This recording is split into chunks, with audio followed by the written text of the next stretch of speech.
اعوذ باللہ من الشیطان الرجیم بسم اللہ الرحمن الرحیم یا ایہا الناس اذکروا نعمت اللہ علیکم هل من خالق غیر اللہ یرزقکم من السماء والارض لا الہ الا هو فأنا تؤفکون۔ یا ایہا الناس اذکروا نعمت اللہ علیکم، اے لوگو یاد کرو اللہ کی نعمتوں کو جو تم پر ہوئی۔ هل من خالق غیر اللہ، کیا ہے کوئی خالق اللہ کے سوا؟ یرزقکم من السماء والارض، جو تمہیں رزق دے آسمانوں اور زمین سے۔ لا الہ الا ہو، نہیں ہے کوئی الہ اس کے سوا۔ فانا تؤفکون، تم کہاں پھرے جا رہے؟ یا ایھا الناس اذکروا نعمت اللہ علیکم هل من خالق غیر اللہ یرزقکم من السماء والارض لا الہ الا ہو فانا تؤفکون۔ یہ سورۃ فاطر ہے اور اس کی آیت نمبر 3۔ اس سے پہلی والی آیت کریمہ میں اللہ رب العزت نے ارشاد فرمایا، ما یفتح اللہ للناس من رحمت فلا ممسک لها وما یمسک فلا مرسل له من بعدہ، کہ جس پر میں اپنی رحمت کا دروازہ کھولنا چاہوں فرمایا کوئی بند نہیں کر سکتا، اور جس پر میں بند کرنا چاہوں کوئی کھول نہیں سکتا۔ گویا کہ اس کائنات کے اندر ہم ایک ایک لمحے میں اللہ کی ذات کے محتاج ہیں۔ جتنے بھی انعامات اور احسانات اللہ کی طرف سے ہیں، یہ محض اللہ کا کرم اور اس کا فضل اور احسان ہے۔ ہماری عبادات سے پہلے اللہ کے احسانات ہم پر ہیں، یعنی بچے کی ولادت سے لے کر 15 سال تک جب تک وہ احکامات کا مکلف ہوتا ہے، اس سے پہلے وہ کتنی نعمتیں استعمال کر چکا ہے جب تک کہ کوئی عمل نہیں کیا تھا، وہ کسی عمل کا مکلف نہیں تھا۔ تو یہ محض اللہ کا فضل ہے۔ اور نبی پاک صلی اللہ علیہ وآلہ وسلم نے جنت کو جب بیان فرمایا تو ارشاد فرمایا کہ کوئی بھی بندہ اس وقت تک جنت میں نہیں جا سکتا جب تک کہ اس پر اللہ کی رحمت نہ ہو جائے۔ صحابہ نے ایک ہمت کر کے عرض کی، یا رسول اللہ صلی اللہ علیہ وسلم، اور آپ، یعنی ہمارے بارے میں تو آپ فرما رہے ہیں کہ ہم اللہ کی رحمت سے جائیں گے، تو آپ کیسے جائیں گے؟ تو آپ نے اپنے سر پر ہاتھ رکھ کر فرمایا، میں بھی اللہ کی رحمت سے جنت میں جاؤں گا۔ کتنا قریب کر کے یہ بات سمجھا دی کہ دنیا میں آخرت میں، یہاں ایمان کی نعمت اور وہاں جنت، اور یہاں جو کچھ انسان کو توفیق مل جائے اور وہاں اللہ رب العزت کا دیدار، یہ سب کا سب محض اللہ کا کرم اور فضل ہوگا، ورنہ انسان ان میں سے کس چیز کا مستحق ہے کس کا نہیں وہ خود بہتر جانتا ہے۔ تو فرمایا جو رحمت تمہیں پہنچی ہے وہ کس کی طرف سے؟ اللہ کی طرف سے۔ اگر کوئی چیز رکاوٹ بنی ہے تو کس کی طرف سے؟ اللہ کی طرف سے ہے۔ آج کی آیت کریمہ میں مزید آسان کر کے فرمایا، پہلے تو یہ فرمایا نا کہ جب اللہ دینا چاہیں گے تو کوئی روک نہیں سکتا، اللہ روکنا چاہیں گے کوئی دے نہیں سکتا۔ اب مزید آسان کیا، یا ایھا الناس، اے لوگو، اذکروا نعمت اللہ علیکم، اللہ کی نعمتوں کو یاد کرو جو تم پر ہوئی ہے۔ جب پہلے یاد کرو گے پھر مانو گے نا کہ کس کا احسان ہے۔ دیکھیے، آپ کو جو چیز ملی ہے تو پہلے آپ نے یہ دیکھنا ہے کہ کس نے دی، پھر آپ اس کا شکریہ ادا کرتے کہ جی یہ چیز مجھے ملی ہے، میں آپ کا شکریہ ادا کرتا ہوں۔ اللہ فرما رہے ہیں میری نعمتوں کو یاد کرو۔ حل من خالق غیر اللہ، کیا اللہ کے سوا کوئی اور خالق تمہیں نظر آتا ہے؟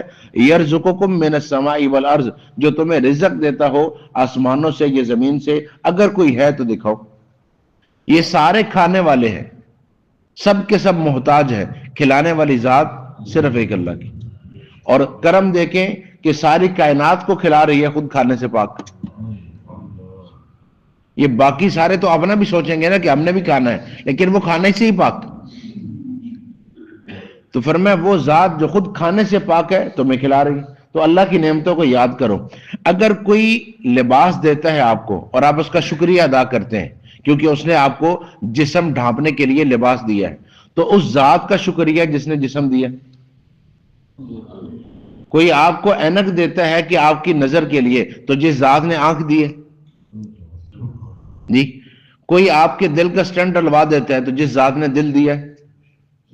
یعنی آپ ایک ایک چیز کو دیکھتے جائیں نا، جو کوئی احسان ذرا سا ہم پہ کر لیتا ہے، وہ کھانے میں ہو، لباس میں ہو، علاج میں ہو، ہماری کسی ضرورت کے تحت ہو، تو جو ذات یہ سارا وجود دینے والی ہے، جب تک آپ نعمتوں کو سامنے نہیں رکھیں گے نا تب تک شکر ادا نہیں ہو سکتا۔ اور جب یہ سامنے آ جاتی ہے پھر انسان مجبور ہو جاتا ہے کہ وہ اللہ کا شکر ادا کرے۔ اور اللہ کا یہ اصول ہے، لئن شکرتم لازیدنکم، شکر کرتے جاؤ میں نعمتیں بڑھاتا جاؤں گا۔ لیکن اگر ناشکری کرو گے تو دی ہوئی نعمت بھی اللہ چھین لیں گے۔ اس لیے ضروری ہے کہ ہر حال میں اللہ کا شکر ادا کیا جائے۔ تو جملہ سکھایا، الحمدللہ علی کل حال، الحمدللہ علی کل حال، ہر حال میں اللہ کا شکر ادا کرو. جو کچھ آپ کو ملا ہے یہ بھی اللہ کا فضل ہے، جو نہیں ملا اس کے اندر بھی کئی ساری بھلائیاں ہوں گی. اللہ فرماتے ہیں بعض دفعہ عسیٰ ان تکرہوا شیئا وہو خیر لکم، کسی چیز کو تم ناپسند کرتے ہو حالانکہ وہ تمہارے لیے بہتر ہوتی. وعسیٰ ان تحبوا شیئا وہو شر لکم، بعض چیزوں کو پسند کرتے ہو وہ تمہارے لیے حق میں اچھی نہیں ہوتی. اس لیے جو اللہ دے رہا ہے اللہ کی رضا پہ راضی رہنا. تو فرمایا یاد کرو اللہ کی نعمتوں کو. حل من خالق غیر اللہ، کیا اللہ کے سوا کوئی اور خالق ہے؟ یرزقکم من السماء والارض، جو تمہیں آسمان اور زمین سے رزق دے. ایک آدمی کہیں ڈاکہ ڈالنے کے لیے گئے، لیکن وہاں دیکھا کہ وہ بندہ تلاوت کر رہا ہے اور اس نے یہ پڑھا وَفِي السَّمَاءِ رِزْقُكُمْ وَمَا تُوعَدُونَ، تیرے رب کی قسم کہ تمہارا رزق آسمان میں ہے اور اللہ نے اس کا تم سے وعدہ کیا. اب جب انہوں نے یہ قسم سنی اور یہ سنا کہ اللہ نے آسمانوں سے وعدہ کیا ہے کہ رزق تم تک پہنچے گا، تو اس کے بعد والی آیت وہ پڑھ رہے تھے فَوَرَبِّ السَّمَاءِ وَالْأَرْضِ إِنَّهُ لَحَقٌ، تیرے رب کی قسم یہ حق ہے. تو یہ ڈاکو ہو کر کہہ رہا ہے کہ بس کرو، اللہ کو قسم اٹھانے کی ضرورت ہے، وہ ہو گیا بس ٹھیک ہے انشاءاللہ، آج کے بعد یہ نہیں ہوگا. گناہگار سے گناہگار آدمی، چوری اور ڈاکہ کرنے والا، اسی اللہ کی قسم پر اتنا بھروسہ ہو گیا. لیکن آج دیندار اور نیک آدمی کو اس بات پر یقین نہیں ہو رہا کہ اللہ کھلائیں گے. میں ملاوٹ نہ کروں، میں دھوکہ نہ دوں، میں فراڈ نہ کروں، میں رشوت نہ لوں، یہ سارے ضروریات اللہ پوری کریں گے. لیکن چونکہ شیطان ہے نا آگے آ رہا ہے، اب وہ چیزوں کو اس انداز سے دکھاتا ہے کہ بندے کو لگتا ہے کہ یار میں اکیلا تھوڑا ہی کر رہا ہوں، سارے ایسے ہی چل رہے ہیں. ہر کوئی دوسرے کی مجبوری دکھا کے گناہ کی طرف جا رہا ہے. فرمایا فَوَرَبِّ السَّمَاءِ وَالْأَرْضِ، تیرے رب کی قسم إِنَّهُ لَحَقٌ، یہ حق ہے کہ اللہ نے ہر ایک کے ساتھ رزق کا وعدہ کر دیا.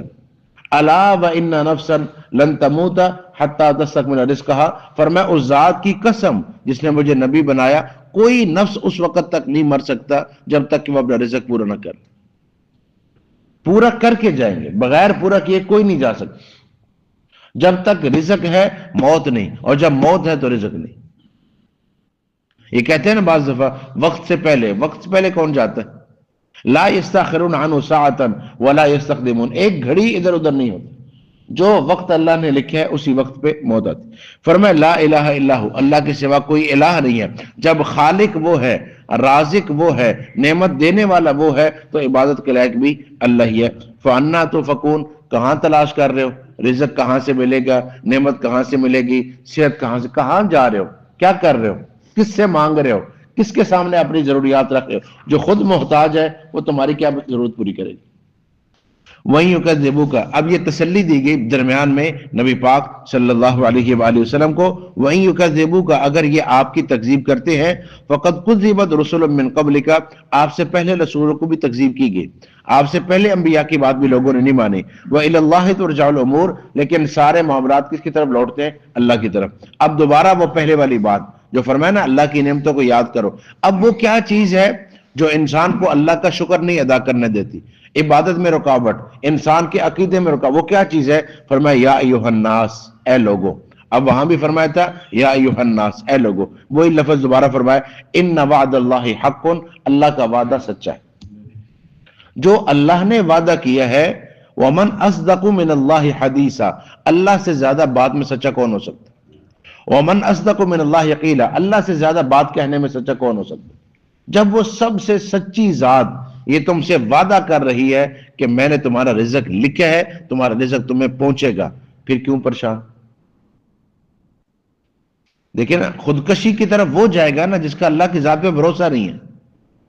ڈپریشن میں وہ جائے گا نا جو اللہ کے سوا کسی اور پر بھروسہ کیے بیٹھے تھے. جس کو اللہ کی ذات پر اعتماد اور بھروسہ ہوگا اس کو ڈپریشن کس چیز کا؟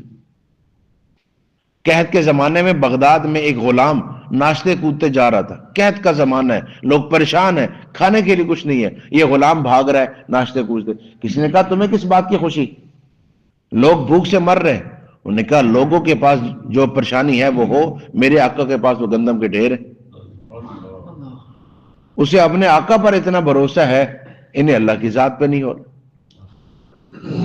وَإِن مِّن شَيْءٍ إِلَّا عِندَنَا خَزَائِنُ، اللہ فرمائے ہر چیز کے خزانے میرے پاس. لیکن ایک دفعہ مانگو تو صحیح، آؤ تو صحیح اللہ کے سامنے۔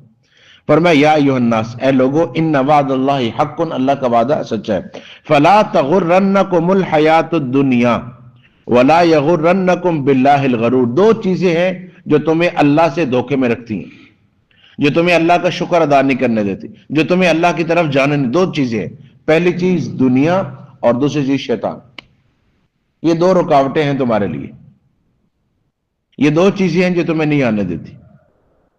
ایک 5 مرلے کے مکان کے لیے انسان اپنی ساری زندگی گلا دیتا ہے، ہڈیاں تک کھوکھلی کر جاتا ہے یا نہیں؟ اچھا، 5 مرلے کا مکان بنتا ہے، کب تک رہنا ہے کوئی پتہ نہیں، اور رہنا نصیب بھی ہوتا ہے وہ بھی نہیں پتہ۔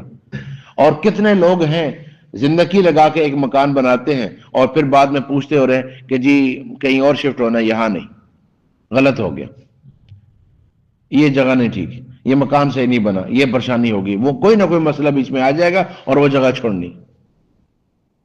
ابھی یہ جو پیچھے اللہ معاف کرے سیلاب آیا تھا، پوری ہوسنگ سکیمیں ڈوبی ہیں جو راوی کے اوپر بنی ہوئی تھی، ٹھیک ہے، اربوں روپے لوگوں نے لگائے ہوئے تھے گھروں میں، کیا بنا؟